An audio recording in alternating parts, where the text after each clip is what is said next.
It's an industry that makes its money from racing, breeding and gambling. It would make you very proud and very ashamed at the same time. We look at how some dogs make it. They've had so much EPO pumped into them that their blood is like treacle. And what happens to those who don't. There's just no market for these dogs. Let's not forget that these dogs are the waste product of the greyhound industry. And it all relies on the widespread killing of dogs, which the industry tried to keep secret. It is our problem. We've created it.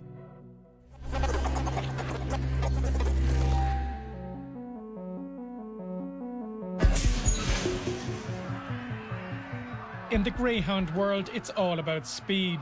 On a lap of the track, just 3 seconds divides the dogs that are worth tens of thousands of euro from those that are considered worthless. Typically, a dog's racing career lasts just 7 months, but success can see stud dogs valued at more than €1 million. In Ireland, the racing and breeding of greyhounds is legally defined as an industry, managed and policed by 2 separate organisations. Taxpayers fund the Irish Greyhound Board, or IGB, to look after track racing, gambling and welfare. The Irish Coursing Club, the ICC, raises money from registration fees. It's the controlling authority on breeding, coursing events and the stud book. But the track is struggling. In fact, Ireland is one of only 8 countries where you still find greyhound racing. The IGB's 5-year strategy cautions that key indicators show a concerning trend. An earlier draft of the same document was more blunt. The number of active owners and gate receipts down 49% and 50%. Advertising has fallen by similar levels. There were serious reputational issues and sustained welfare concerns. In its own words, a perfect storm. If you have realised that attendance is in decline, and it has been in decline for quite some time, you then realise that, well, you can no longer rely on this as a steady source of income. There are 16 surviving racetracks, but on average, just 329 people go to each meeting. While the crowds are a far cry from before, many still have a soft spot for the sport. It's more than a hobby. It links into the community, and it's far more affordable than horse racing. Race cards like Longford are still full of passionate owner-trainers who rear and race their own dogs. Regardless of the occasion, the prospects are the meagre financial reward. But its followers are an ageing generation. In very recent times, this is something that they're working on. They're trying to get a younger demographic of people involved. They're trying to target at people aged between 20, 25 to 30 to try and reinvigorate the people that go greyhound racing. And again, that's not something that's unique to this sport. When it comes to funding, greyhound racing is in a privileged position. Most sports here compete for state funding from Sport Ireland. However, funding for horse and greyhound racing is ring-fenced and comes from the Department of Agriculture. It's a big pot. Sport Ireland gets about 60 million euros, and that covers about 60 sports. Greyhound racing gets 16 million euros. So government funding is critical to the existence of the industry as we know it. So if the government funding were removed, it's likely that many of the tracks would have to close. This year, the IGB received an increased €16.8 million from that pot. In total, it has received almost €250 million since the Horse and Greyhound Fund was introduced in 2001. It would be hard to distinguish between a greyhound pup and these newborn lurchers. But under Irish law, the greyhound breed is not a dog. It is a farm animal, falling under the remit of the Department of Agriculture. In reality, their worth is decided by how fast they can run. Animal welfare groups have persistently raised concerns about the number of greyhounds bred for racing. Campaigners estimate that it could be as high as 16,000 per year, but the IGB has not confirmed breeding numbers. Is it the correct figure? Over 16,000 greyhound pups bred in Ireland every year. I think that there's a dispute in relation to, I suppose, the figure in relation to unaccounted for dogs. The Irish Greyhound Board becomes aware of a dog when it enters into the racing system. I think until such time... So you don't know how many dogs are bred for racing? The ones that don't make the grade, you wouldn't know about. Exactly. But there should be no mystery about it. The stud book is the industry's Bible, with an entry made every time a litter of greyhound pups is born. And each greyhound is marked with a unique ear tattoo. The stud book, kept by the ICC, registers every stage of a greyhound's life. The Irish Coursing Club is responsible for maintaining the stud book and for registered greyhounds. And the integrity and value of the industry is very much dependent on a robust stud book. We copied the stud book database and went through it line by line. We calculated how many pups were born and then tracked them through the various stages of their lives. What we found was that thousands of young greyhounds were disappearing every year. But it didn't tell us what happened to the missing dogs. It turns out this answer, and more, had been sitting in the offices of the Irish Greyhound Board. It's all in a confidential report carried out for the IGB in 2017. The report was withheld from us under the Freedom of Information Act. It was even kept from the Dáil on the grounds it was commercially sensitive. And then, surprisingly, the IGB released much of it online this week, but only after finding out we had got a copy. It is stark reading, and it reveals an ugly truth. This report was carried out by Preferred Results Limited at a cost of €115,000. It described the size of the greyhound pool as out of control, concluding that large numbers of dogs are culled based on their performance. Leaving aside emotions with respect to the culling of dogs, it is simply very wasteful to invest in so many pups and to get so little out of them in return. It warns the issue could threaten the very existence of the industry. Its conclusion: greyhounds are being bred to be killed. I think there's a general unawareness on the part of the general public of this. But yeah, absolutely, it is a shameful part of this industry. One of the main problems with the greyhound industry is the overproduction of dogs, and we're opposed to any activity that uses animals that breeds large numbers, specifically to select either the fastest, the best looking or the strongest animal, whether that's for racing or showing or whatever. Because the welfare concerns come from what happens to those animals that don't make the grade. Crunching the numbers on the so-called waste, the consultants revealed staggering statistics. It found about 16,000 greyhounds are born each year, but the report stated that 5,987 are culled because they are too slow or for an unacceptable decline in performance. In other words, 5,987 greyhounds are killed every year simply because they aren't fast enough. These findings were presented to IGB boss Mr. Dollard. 11 days later, he appeared on national television and was asked what happened to the lower grade dogs. But you do accept, I would imagine, that animal activists are very concerned about the dogs that don't make the grade and about the dogs who have ended their racing career and what happens to those dogs. Yeah, I accept there's an issue in relation to unaccounted for dogs, but I think the figures which are being thrown out are probably well in excess of what the actual figure is because of the number of exports to the UK and elsewhere. In a statement to RTE Investigates, Mr. Dollard said he and the board received a PowerPoint presentation on the study before his television appearance, but did not have the final report, and its findings were disputed. The Preferred Results report said the situation was pretty bleak, but proposed comprehensive reforms. Board minutes recorded the IGB describing these as thought-provoking but impractical. The Department of Agriculture recently got a copy, but last week its Secretary-General Brendan Gleeson resisted requests by the Public Accounts Committee to make it public. There are issues of significant concern in this report about, and there are issues around the entire business model for the sector and the organisation. Yeah.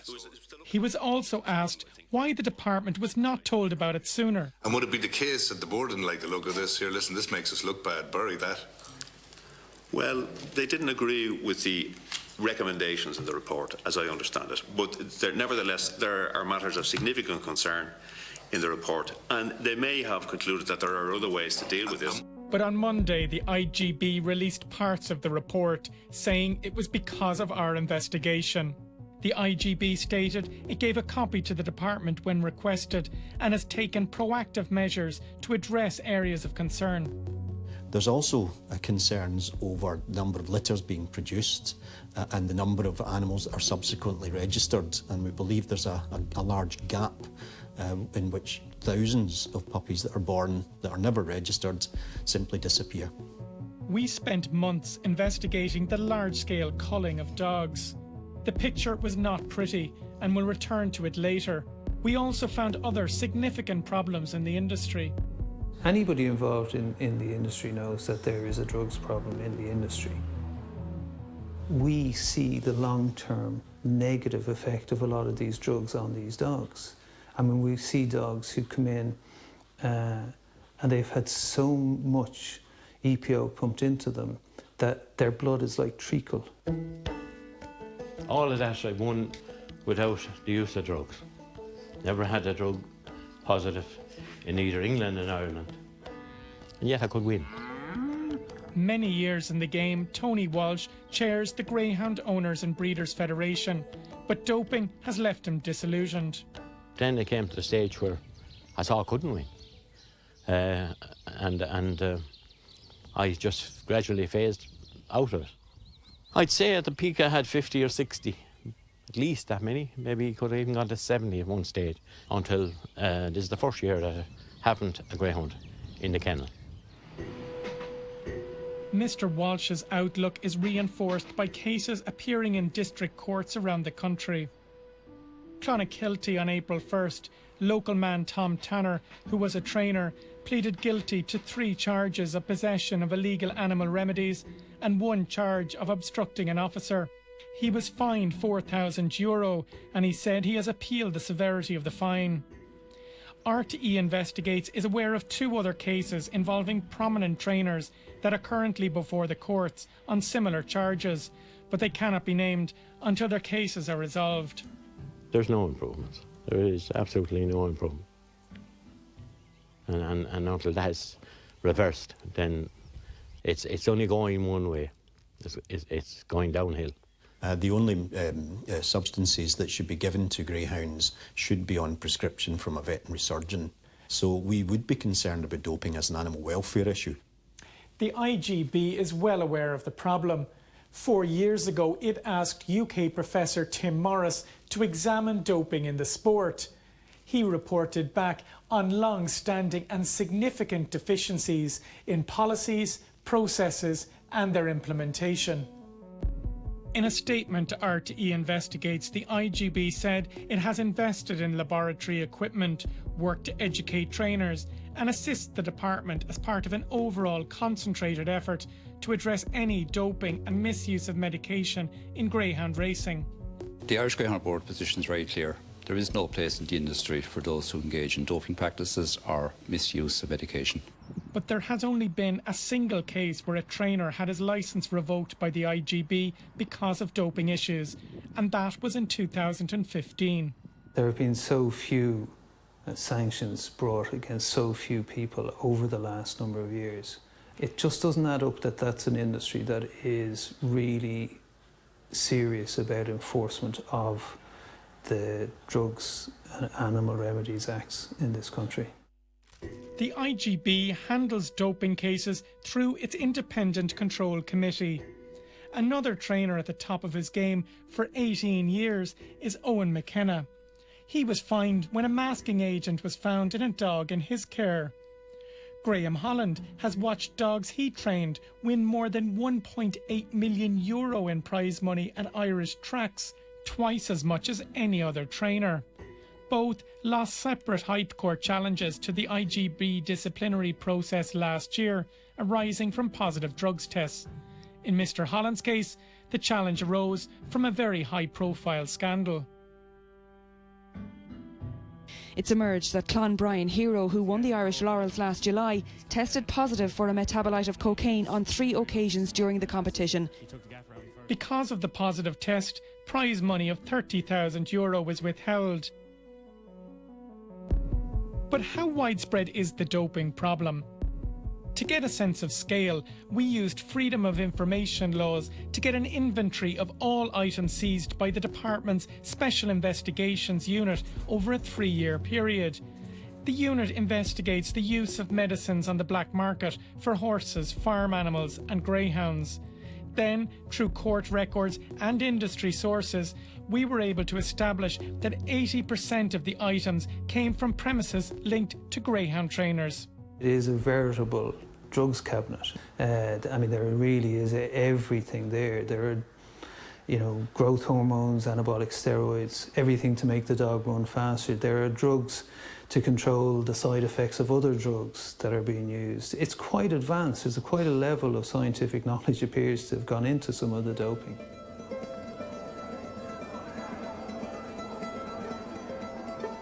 Away from the track, the other side of the industry is coursing, where dogs chase live hares in fields. Former Galway hurler and greyhound trainer Jerry Holian has dominated the showpiece national coursing meeting held in Clonmel every year, winning 3 more titles in February to claim prize money worth €24,000. Mr. Holian has trained track dogs, including Jumariah Lolls, in control for now by 1.5 lengths, which tested positive for pentobarbital during the English Oaks in 2017. Jumariah Lolls beating Ardell Mora and Gilo Sapphire. The trainer blamed the result on contaminated meat that was fed to the dog. Nonetheless, the Greyhound Board of Great Britain, or GBGB, fined him £500. He protested his innocence on the IGB website, saying, "I've never had a positive test after running dogs on the track and up the field all my life." However, that was not true. In 2009, a dog he trained tested positive for stanozolol in a heat for the English Derby. Mr. Holian was fined £850. But the story does not end there. RTE Investigates has established that department officials raided Mr. Holian's Athenry kennels on 3 occasions last year. The results were staggering. More than half of all illegal products seized by the department over a 3-year period came from those Athenry raids. Included in the haul were stanozolol, adrenaline, growth hormones and pentobarbital, the same drug he blamed on knackery meat in his last UK positive test. We put all these matters to Mr. Holian. He did not respond. Coming up, unlicensed coursing in Cork. And we pick up on the trail of those missing greyhounds.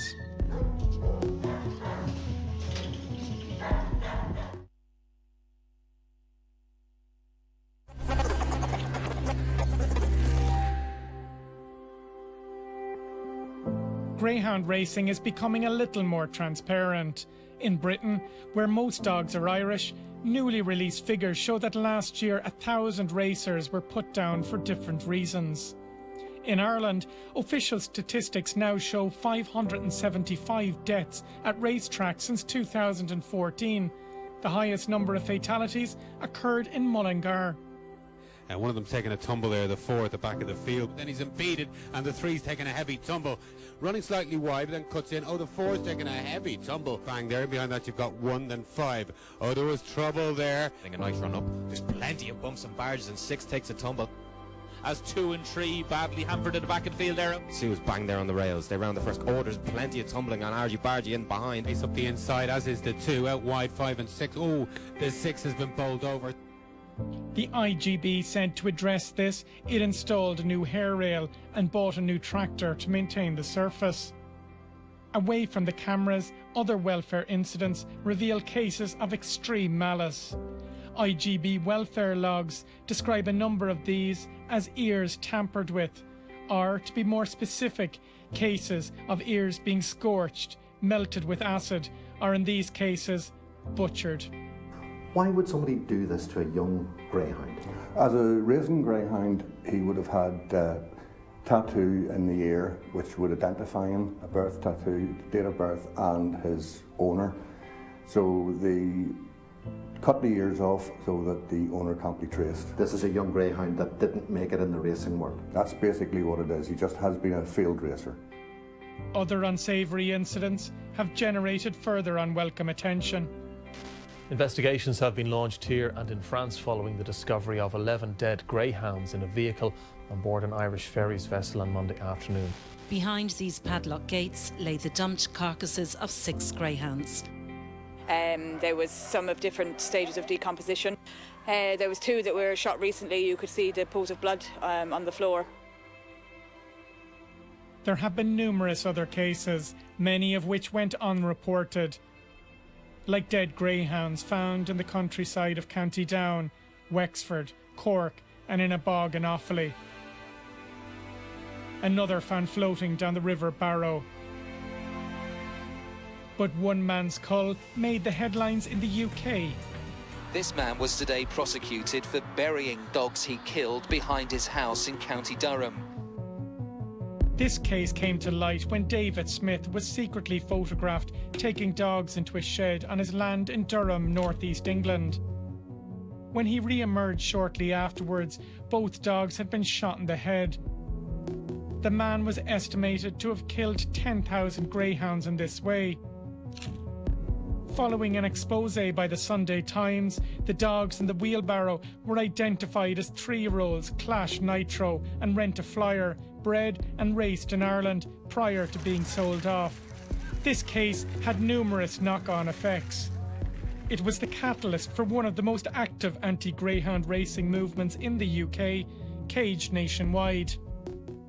And when I heard that he'd just got a meagre fine of around £2,000 for wrongful disposal, you know, it really touched home with me and made me realise that there was more to the greyhound racing industry and to what these dogs suffer. It also helped change the UK industry's attitude to killing healthy dogs.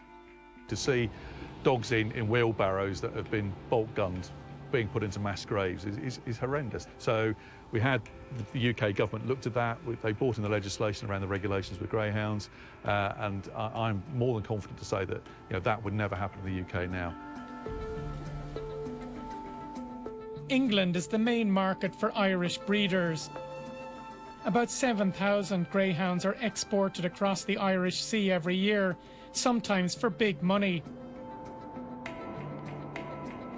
But the majority sell for a few €1,000 or less. And for some campaigners, that's at the root of the problem. If it wasn't for the Irish industry providing so many dogs and overproducing so many dogs, the situation wouldn't be as diabolical here. Greyhound auctions are a regular feature of the industry. At 6, it's here now at 6, any match at 6. At 6, I did a 6 on that. Last time at 6, I'm not selling at 6. In fact, the racing pool in Ireland is a quarter the size of Britain's, yet we breed 16 times more greyhounds than it does. According to the IGB's Preferred Results report, the greyhound market is oversupplied by 1,000%, and most dogs are sold at a fraction of what it costs to raise them. The report warns the industry needs to act to prevent against the below-cost dumping of dogs in the UK, which is ultimately underpinned by Irish taxpayers' money. The export market is served by long-haul transporters authorised by the Department of Agriculture.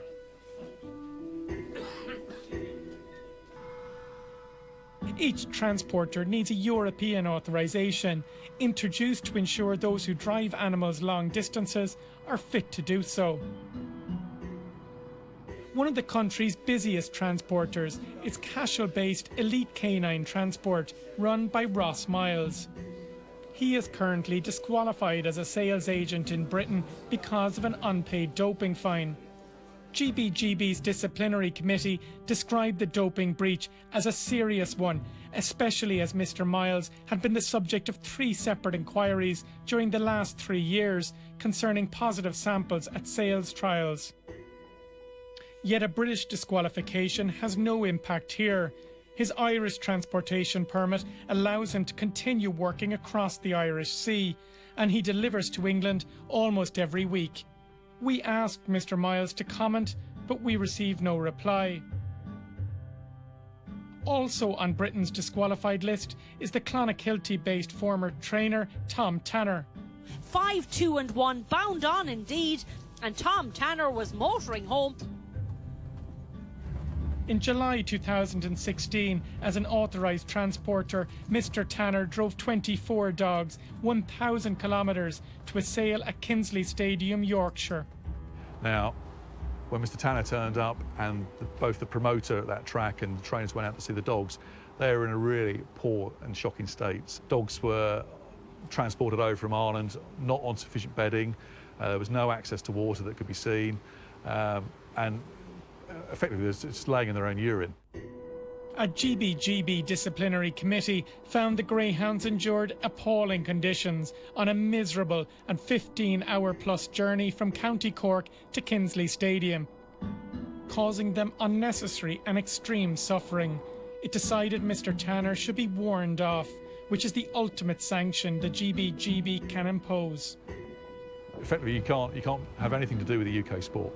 So you can't attend venues, you can't practice any sort of form of business within that. Again, this ban was UK specific. Later in 2016, the IGB served him with a welfare notice because of the conditions of his kennels. The IGB said recent welfare inspections have not raised concerns.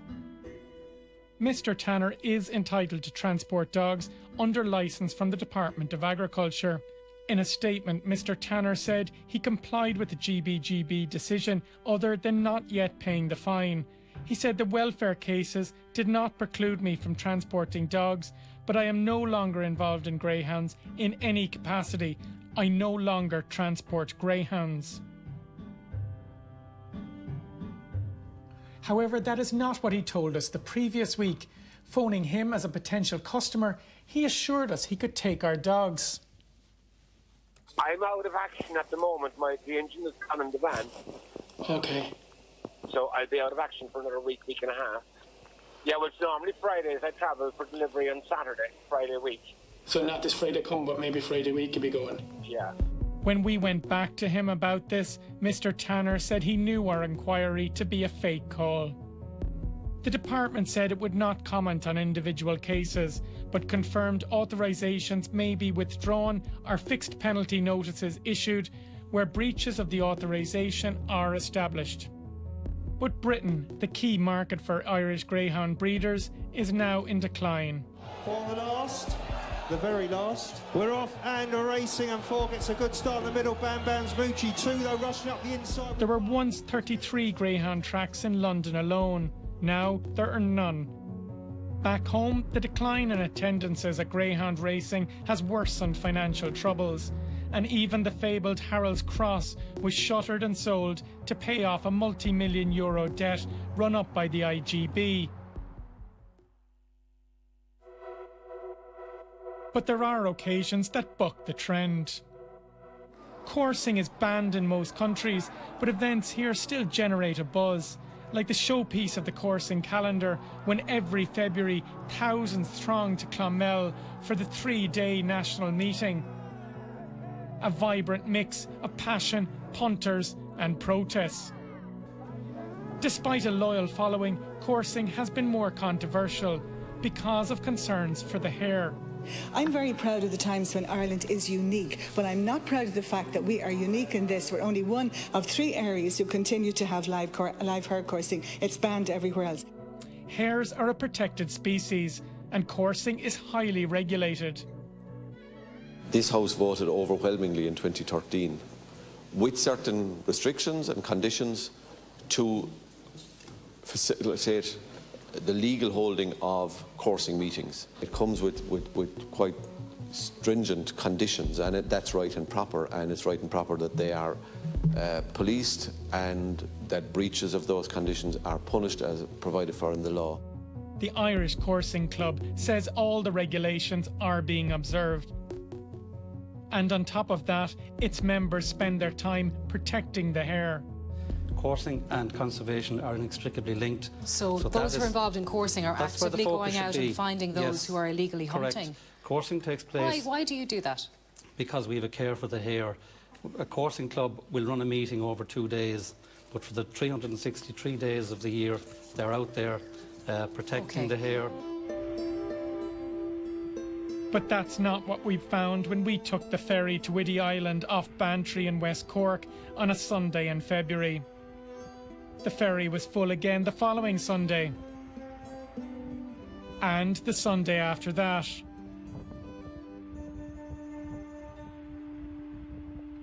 The island is known for a thriving population of wild hares, and hares have been captured here for ICC events on the mainland. Importantly, no events are licensed to take place on the island, and unregulated coursing is against the law.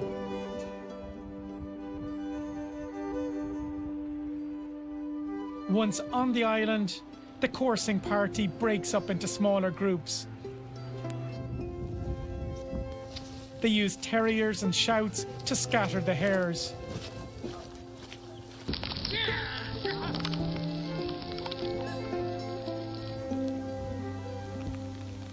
Greyhounds spot the run and yank hard, looking to be released. The dogs are slipped and the chase begins. This is coursing.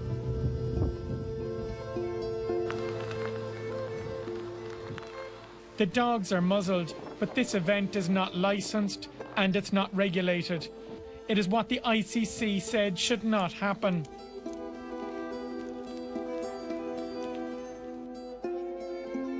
And the National Parks and Wildlife Service told us it did not approve of any activity of the type indicated and confirmed no application for a licence in respect of such activity was made to the NPWS. Which makes it all the more surprising to see who attended the event. James Kelleher, successful trainer and secretary of Macroom Coursing Club. Skibbereen's Dennis O'Driscoll, a former winning trainer of the Irish Cup. Barry Lynch, who has achieved a similar feat. Bantry's Martin Spillane, a highly successful coursing trainer. Bantry publican JJ Crowley and Ballyvourney transport operator Christy Lucy are successful businessmen and greyhound owners. And this is retired Detective Sergeant Tom Murphy from Bishopstown, Cork. He was an executive director of the Irish Coursing Club from 2015 to 2018. And here he is, rounding up his dogs at an illegal coursing event on Whiddy Island. Mr. Murphy told us he believed he had done nothing wrong. The other individuals identified did not respond. The ICC told us it was unaware of unauthorised coursing meetings as we described, but that its members in West Cork are one of the few cohorts that actually report and prevent the illegal hunting of the Irish hare. In part 3, we find answers to what happens to some of our missing greyhounds.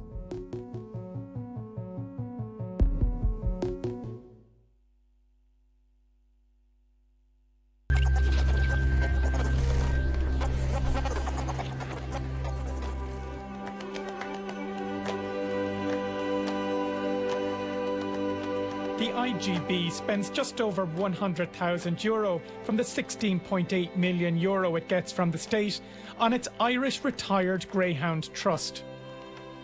Each year this helps find homes for about 500 retired greyhounds directly and supports the same again indirectly. But the bulk of the work falls to private rescues. Many dogs arrive in good condition, clearly well cared for. They're just no longer of use. Volume is the biggest problem. Here in South Tipperary, where two shelters sit just 3 miles apart, both are straining. Last week I had 29 here. I've got another 10 or 15 are waiting to come in. I've been phoned by Kerry Pound asking me can I take in some from them. I've been phoned by owners and breeders. No doubt I'll be getting calls from the vets when they're brought in to be put to sleep as well. In response to this programme, the IGB told us it had been working to increase opportunities for slower dogs, with more lower grade races and incentives to have dogs competing for longer. It also pointed to a 12-month trial of morning time meetings to generate content for international gambling platforms, betting on a different event every 3 minutes. Waterford Track is part of the trial, with races like this, just after 8 AM, in front of 9 people, 2 of them bookies. Early meetings in Ireland are not designed for the Irish market or the Irish bookmaker market, and the internet has allowed that you know, these races now are effectively global spectacles, and it doesn't matter then if you're in Hong Kong or Sydney or Las Vegas. This is something that can be marketed to the world. It will certainly not save the industry. It is the reason why the industry has failed in Britain. Over the period of time, they were allowed to start betting in betting shops, so eventually there was no one going there. And the same will happen here in Ireland. In off-peak racing, each greyhound that turns up gets €20. The IGB told the Minister for Agriculture this would support the grassroots. According to Limerick Animal Welfare, yet another rescue struggling to cope with demand, morning racing virtually guarantees overbreeding will continue. We asked for better conditions of the track, you know, better care of the dogs. But Limerick Animal Welfare now no longer thinks it's of any benefit to try and continue with the greyhound industry. It should be stopped. Greyhound racing should stop. Several times a year, Limerick Animal Welfare and Galway SPCA join forces with an Italian rescue charity, Pet Livieri, to fill up a long-haul transporter. I suppose they're very disposable, aren't they? You know, most of them don't often make it to the track, and if they do, they're not good enough to stay on the track. And they, you know, they're not kept then. We're asked to take them. We get them at young ages. It's a constant supply, and they deserve more. They deserve much more respect, and they deserve to be kept in better condition. They deserve to be looked after. With help from Greyhound Awareness Cork, this van departs for a 2-day drive to Milan, saving 20 greyhounds from grim prospects here. There to meet them in Italy will be Stefania Traini, who knows more than most about the Irish industry. She and her husband have already opened their home to 5 Irish greyhounds, and together they run the Pet Livieri Adoption Centre. Sono tutti i nostri cani, la maggior parte sono Greyhound e la maggior parte vengono dall'Irlanda. Ufficialmente risulta ancora un cane irlandese, risulta ancora di proprietà di un uomo irlandese, e infatti si è chiesto chiarimento all'IGB in merito e l'IGB ad oggi non ha dato una risposta. In recent times, the welfare debate here has been focused on the new Greyhound Racing Act, which passed through the Iraq this last month. The debate was dominated by the refusal of the government to ban exports to certain countries. An annual white list of countries to which it would be permitted to export greyhounds. Miss Traini's campaigning took her to Asia, or more specifically to the infamous Canodrome track in Macau. Il Canodrome era il peggiore cinodromo al mondo, tra l'altro l'unico cinodromo legale in Cina. Aperto nel 1963, si calcola che in 55 anni della sua vita lì sono morti qualcosa come 18.000 greyhounds. All animal exports are supposed to be tracked by the department, but since 2016, it has been told of only 9 going to China or Macau. But a May 2016 roadside confrontation in Cheshire between activists from Cage Nationwide and an international transporter exposed that some dogs were being driven from Ireland directly to UK airports for onward flights to Asia. China-bound dogs, are we? China-bound dogs, we know all about it. Yeah, we got the tip off that 24 greyhounds would be travelling from Holyhead to Macau. We challenged them, you know, we wanted to know why would they send the dogs there. They knew the conditions. The video went viral, and in the publicity that followed, thousands of emails hit the IGB inbox. It told the department it suffered huge reputational damage. Further videos came on stream from abroad, which viewers here may find upsetting. We know that some dogs have been exported to the Chinese mainland, for example, to be bred for the racing industry. And we don't know what happens to these dogs after. Some of the conditions and practices in China would not be acceptable in Ireland. They wouldn't be acceptable in the EU. And we should not allow dogs to be exported to countries that have welfare provisions that aren't acceptable. Under intense international pressure, the Canadrome shut down last year. But the trade route has not stopped. Officially, everything hinges on the word direct. Minister Michael Creed has informed the Dáil there were no direct greyhound exports to China in 2017 or 2018. Yet over the same period, the IGB has itself investigated the sale of 14 greyhounds to China. And in all cases, it found the owners had failed to notify the authorities, which is against the law. Kerry Elliman from Birmingham runs a greyhound rescue. Nowadays, she focuses on tracking down and rescuing greyhounds internationally. She has travelled to China a number of times. For Kerry, these are grim and difficult journeys, lightened by brief moments of joy, like finally finding this Irish greyhound. How long did you try to get him? We've been trying for 3 years to get an Irish dog. And once in her care, she did not let him go, bringing him back to her home in Birmingham. The Chinese want the top bred dogs. They want the big racers. They want the dogs that they can make more money out of and to keep the bloodlines going in China. So it's not about having an issue with Chinese people having dogs.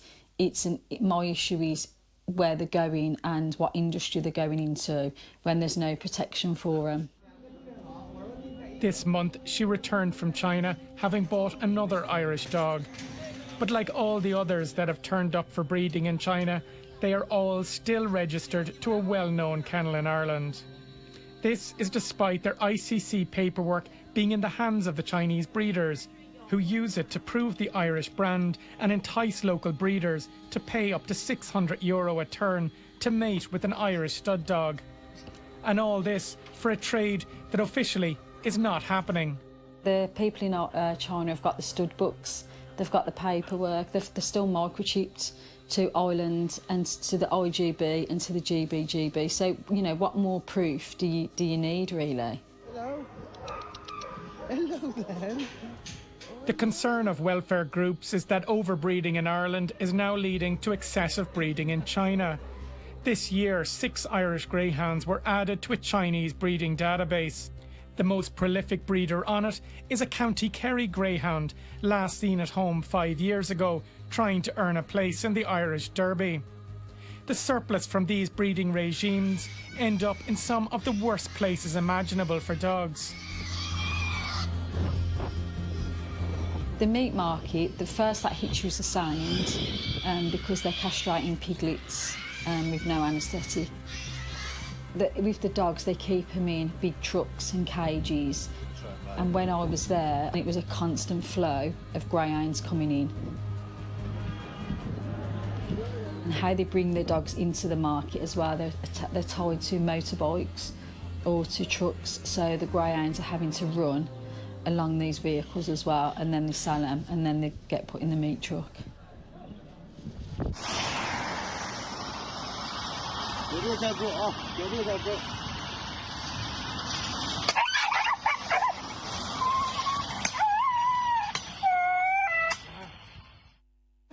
In practices that appear needlessly cruel, even barbaric, greyhounds and other dogs used for cooking are sometimes boiled alive.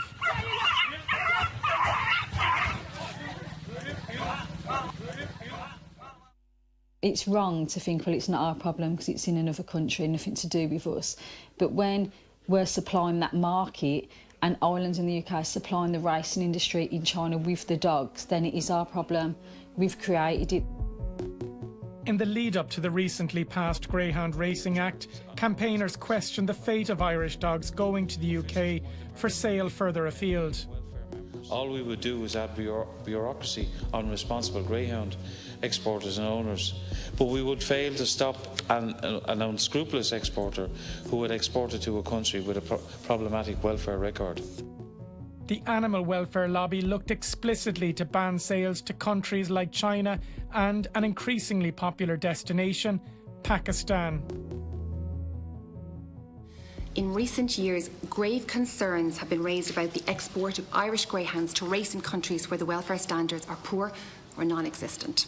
There's no animal welfare laws whatsoever in Pakistan. We are being told by Pakistan trainers themselves that after one season that these dogs are often sold on to pig hunters, and they are used for hunting wild boar, where their limbs, they will be dismembered, their limbs broken, and they'll die horrific deaths.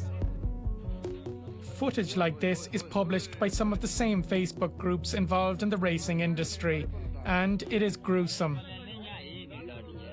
Again, this is a trade that, on paper, is not happening. The department has no records of dogs getting clearance to go there. We examined 47,000 ownership transfers in the ICC stud book since 2011 and found just one recorded sale to Pakistan. Yet our investigations suggest it is a thriving, celebrated and open trade.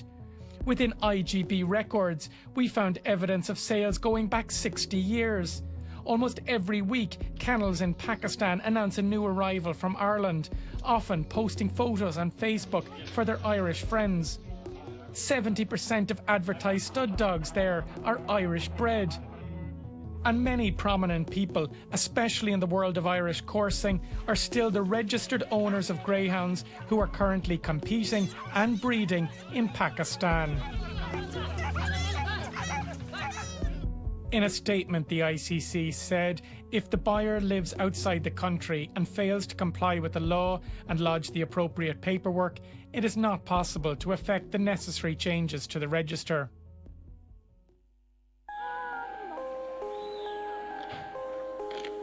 In what seems a world away, families gather in Milan, waiting for rescued Irish greyhounds they are about to foster.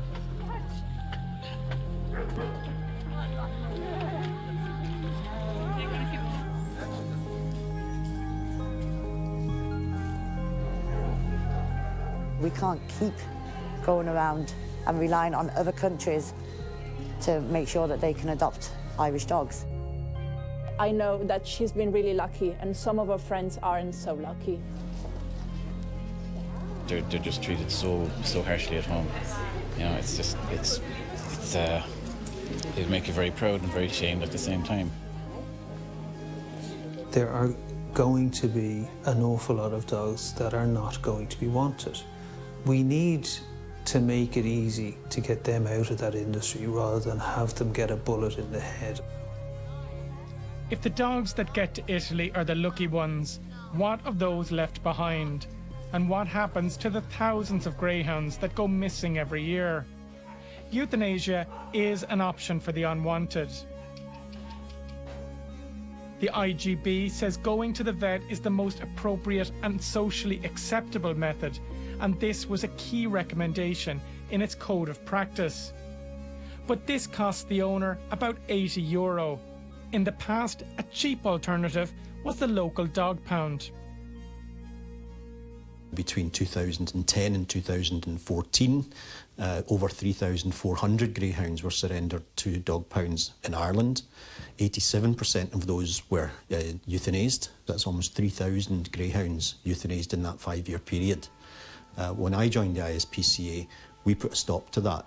But there was evidence that some owners were taking a cheaper option. 10 years ago, an article in the Irish Sun caused outrage when it reported that this knackery in Camolan, County Wexford, charged €10 to destroy greyhounds with a bolt gun. Hello, Ireland. A decade on, we rang the same knackery, asking could we get rid of a greyhound after a sale fell through. Oh yeah, that should be all right there, yeah. The only concern was the expected arrival of a Department of Agriculture inspector. No, it's just that we heard there this morning that there's somebody coming out from the department to us. It's around €20 then. We were asked for €20 to have the dog put down. I'll go for you now, but just we're having an inspection at 4 o'clock, but your man was a bit late, so. Moments later, the department inspector arrived. It's not bad there now for a minute. There's a bit coming here now. We're going back in the back step for a minute.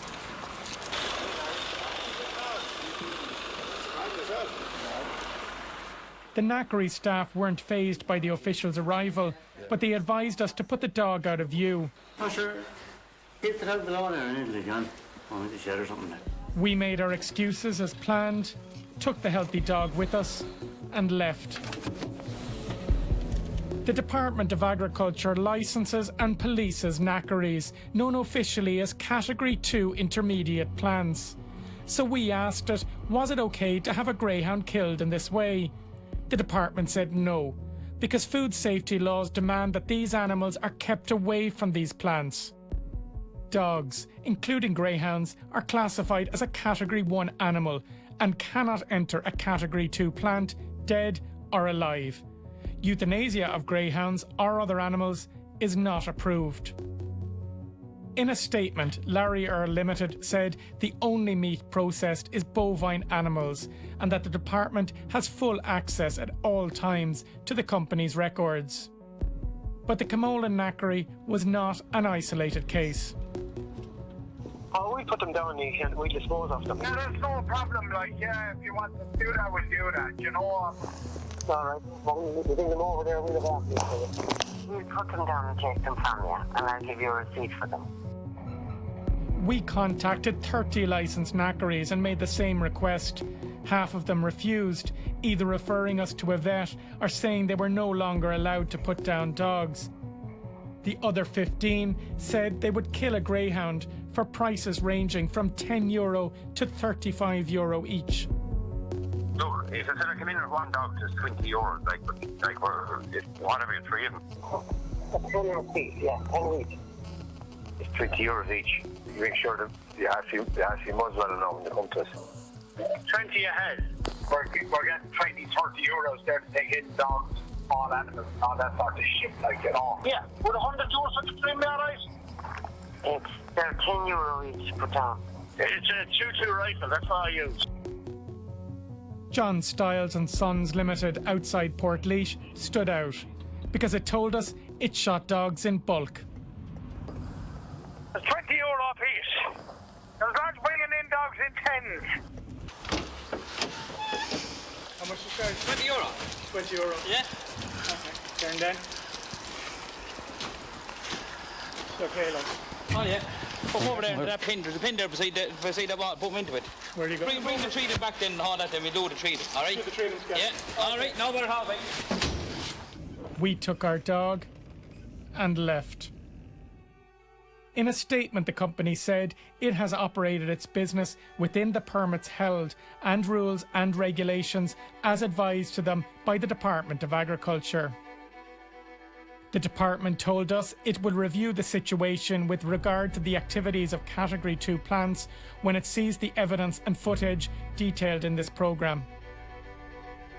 But we carried out undercover surveillance to get a sense of what happened when the owners left their dogs behind. Over the course of just 1 week, we witnessed the end of 4 greyhounds. On Monday, the first 2 were dropped off and brought inside. 1 minute later, the animals lay dead on the floor. They were collected by a teleporter and dumped in the skip outside. Another day, another dog. Dumped in a skip.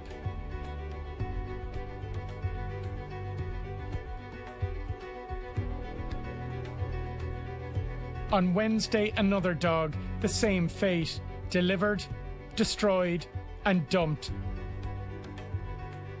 This dog was not even fortunate enough to avoid suffering. Uneasy on arrival at the knackery, the dog pulled nervously. The man who brought the dog sat in his car while the animal was taken away. A single shot to the back of the head. The man in the car waited for the return of the collar.